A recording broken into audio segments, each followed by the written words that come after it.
विद्यार्थी मित्रांनो, सह्याद्री ट्युटोरियल्समध्ये तुमचं स्वागत आहे. सीईटीचा रिझल्ट नंतर ना अशा हजारो केसेस आहेत, हजारो म्हणतोय बरं कमी, की ज्यांना 10वीला 95+ 90+ पर्सेंटेज होते आणि आता सीईटीत मात्र अगदी 5 पर्सेंटाईल पासून 20 पर्सेंटाईल पर्यंत मार्क आहेत. हजारो मुलं आहेत. एक लक्षात घ्या, ही मुलं तणावात आहेत. हे झालं कसं, असाच बऱ्याच मुलांना त्यांच्या पालकांना प्रश्न पडलाय, शॉकमध्ये आहेत. बरं असू दे ना, ठीक आहे पर्सेंटेज, आता पुढं काय करायचं असा एक मोठा प्रश्न आहे.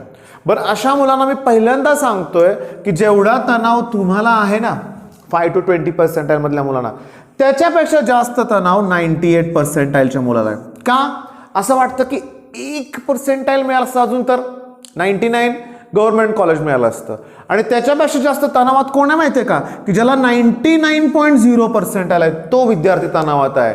कारण त्याला अजून वाटतंय 99.78 मग सीओपी फिक्स आहे. म्हणजे हा सीईटीचा जो हा प्रकार आहे ना, इथं कोणीच सॅटिस्फाईड नाही आहे. काही 100 मुलं सोडली तर बाकीचे तणावात आहेत. त्यामुळे तुम्ही एकटं नाही आहे, ही गोष्ट लक्षात ठेवा. ओके, 5 to 20 पर्सेंटाईलची मुलं खूप आहेत. म्हणजे मी तुम्हाला सांगू का, मी स्वतःहून अशा मुलांशी बोललोय. एक मुलगा तर असा होता की 10वीला 99 पर्सेंटेज होते आणि सीईटीत त्याला 5 पर्सेंटाईल होते. माझ्या स्वतःच्या क्लासमधला एक टॉपर XYZ होतं म्हणूया आपण. पुण्यात जवळजवळ 8-9 लाख रुपये खर्च केले आणि सीईटीत 10 ते 15 दरम्यान पर्सेंटाईल आहेत. शॉकिंग आहे. पण ही मुलं ब्रिलियंट आहेत. मी सांगू का, काउन्सिलिंगला माझा पहिला प्रश्न असतो की 10वीला मार्क किती आहेत ते सांगा. 12वीचे मार्क माझ्यासाठी नाहीत महत्वाचे, 10वीचे मार्क किती आहेत. 10वीला 95+ पर्सेंटेज होते ना, तुम्ही ग्रेट आहात. हे मार्क विसरून जावा, लक्षात घ्या. हे पडलेत कमी. ओके, याला अनेक कारण आहेत, अनेक. एखाद दुसरं असं टिपिकल हेच कारण असं नाही आहे, अनेक कारण आहेत. तर कमी पर्सेंटाईल आहे ना, तो मुद्दा बाजूला ठेवा. 10वीला तुमचा स्कोर चांगला होता ना, तुम्ही ग्रेट आहे. पण आता प्रश्न असा निर्माण होतोय की आता करायचं काय, व्हॉट नेक्स्ट, स्ट्रॅटेजी काय करायची. चला ठीक आहे, आता एक काम करूया बरं का आपण, बरं का, मुद्द्यावर यायच्या अगोदर एक असं करूया की माझ्याकडे ना जो 80 पर्सेंटाईलचा एक मुलगा आला होता, त्याचा मी अनुभव तुमच्यावर शेअर करतो. त्याच्याशी बोललो ना मी. CS करायचं. ओके, CS करायचं. फोनवरून थोडंसं बोलणं झालं. पुन्हा वडील आणि मुलगा मला भेटायला परत आले होते. तेव्हा असं ठरवलं की सिव्हिल पण चालतंय. ओके, वडिलांना पण तो आश्चर्य होतं की वडील पण म्हणले की 2 दिवसातच तो सिव्हिल म्हणतोय, अगोदर सिव्हिल म्हणत नव्हता.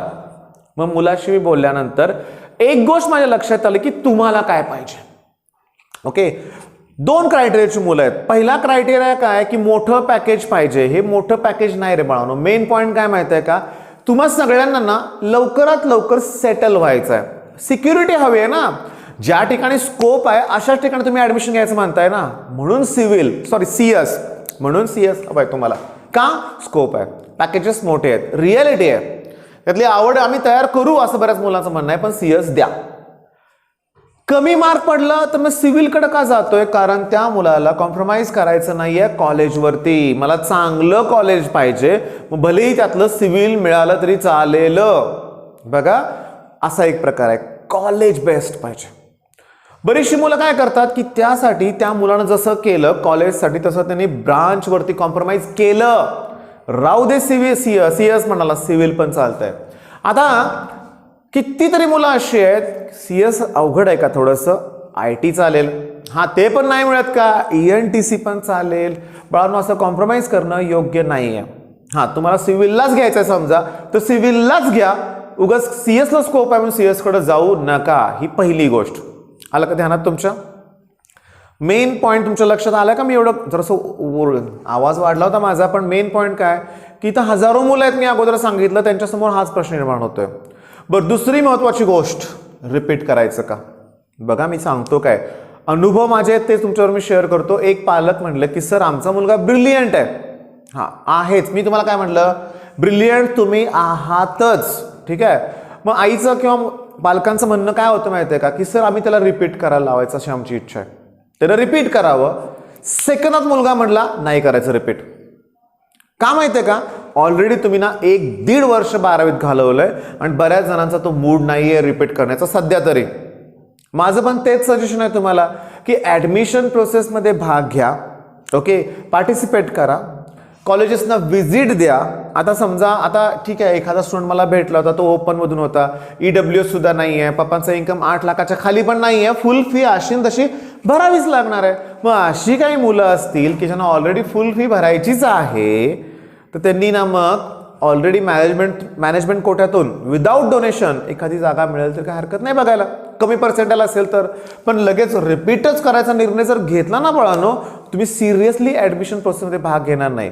माझी इच्छा आहे की तुम्ही एफर्ट्स लावा, कॉलेजेसना व्हिजिट द्या, कॅम्पस बघा, ओके, प्लेसमेंट किती आहे ते चेक करा, लक्षात घ्या, विद्यार्थ्यांशी बोला आणि मग तुमचं डिसाईड करा. ठीक आहे.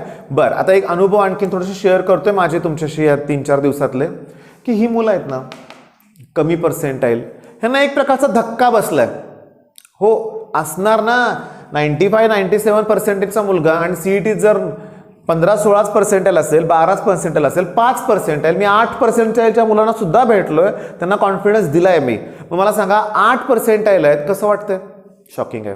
आणि जग कसं आहे तुम्हाला आता कळालं असेल, कोणी चान्स सोडत नाही आहे, सगळे विचारतात मग काय किती पर्सेंटाईल, माहिती असतात त्यांना मार्क तरी विचारतात बरं का, उगाच आपल्याला डिवसण्यासाठी. मग ह्यांना इग्नोर करायला शिका, सोडून द्या, त्यांना विचार करू नका. हां, आपल्या घरातलं तणावाचं वातावरण दूर करण्याचा प्रयत्न करा. आई वडिलांना पालकांना विश्वासात घ्या, त्यांना विश्वास द्या, हा चूक झाल्यात काय कबूल करा, ओके, आणि त्यांना एक आश्वासन असं द्या की मी तुम्हाला आता करून दाखवेन, फर्स्ट सेमेस्टरमध्ये तुम्हाला रिझल्ट मी लावून दाखवेन. आता मी तुम्हाला एक सांगतो, माझी एक स्टुडंट बरं का 15 वर्षापूर्वी, बरं का 10-15 वर्षापूर्वी म्हणूया आपण, ठीक आहे, तिला ना 84 मार्क्स होते सीईटीत आउट ऑफ 200 आणि 10वीला तिला 94 पर्सेंटेज होते. ही 12वीला माझ्याकडेच होती बरं का. पण एक समजून घ्या बरं का बाळांनो, की बघा मला महत्त्वाचं बोलायचं तुमच्याशी, अतिशय महत्त्वाचं, की 10वी नंतर 11-12 मधला बदल आहे ना, तिला ती लगेच चेंज अडॅप्ट होऊ शकली नाही. प्रयत्न आम्ही खूप केले पण नाही जमलं. पण तुम्हाला सांगू का, तिला बोर्डला ना 86 पर्सेंटेज होते त्या काळात. 12वीला तिला बोर्डला 86% होते, 10वीला पण चांगलेच होते आणि सीईटीत मात्र 84 मार्क पडले.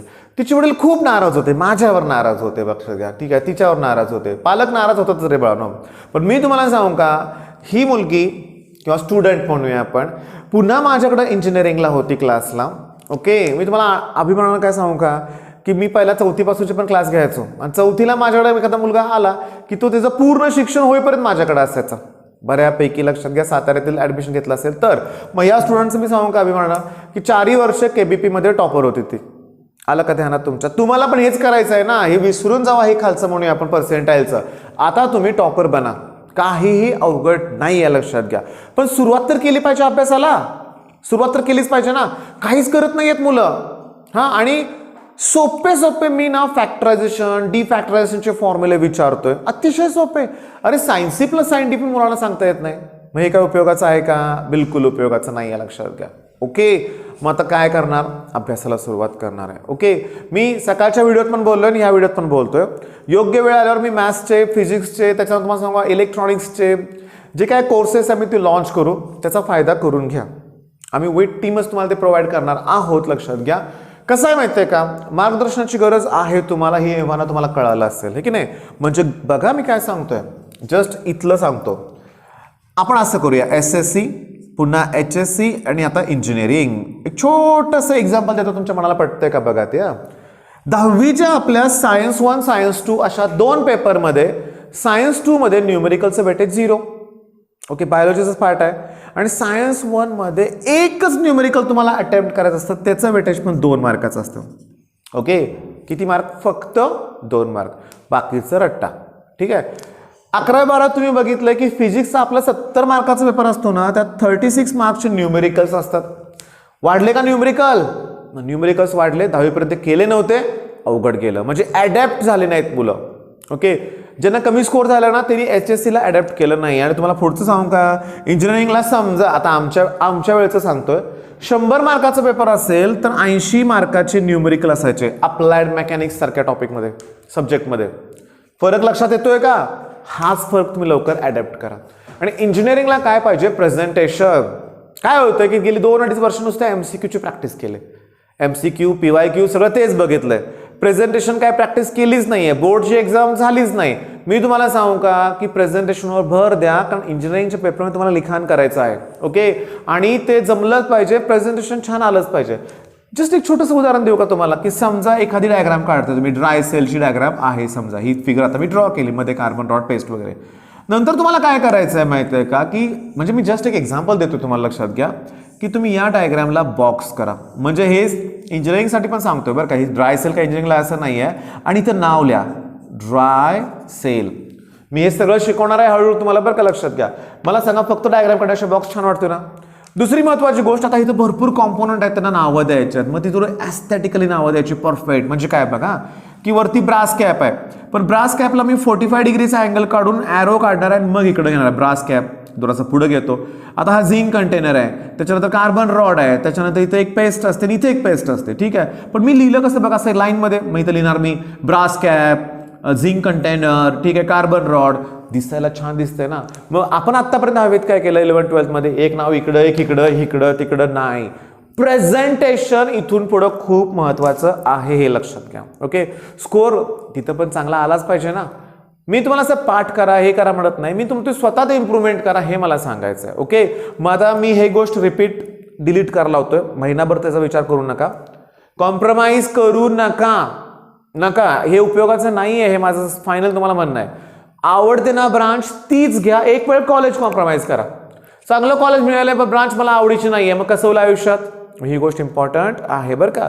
आणि सकाळीच मी व्हिडिओ अपलोड केलाय, त्यात मी तुम्हाला डिटेलमध्ये डेट्स दिलेत रजिस्ट्रेशनचा, त्याचा विचार करा, त्याच्यावर काम करा, डॉक्युमेंट सगळ्या गोष्टी त्या अगदी तुमच्या लक्षात असल्या पाहिजेत कायम. ठीक आहे, मग आता अभ्यासाला सुरुवात करा लवकरात लवकर. ऑल द बेस्ट, धन्यवाद.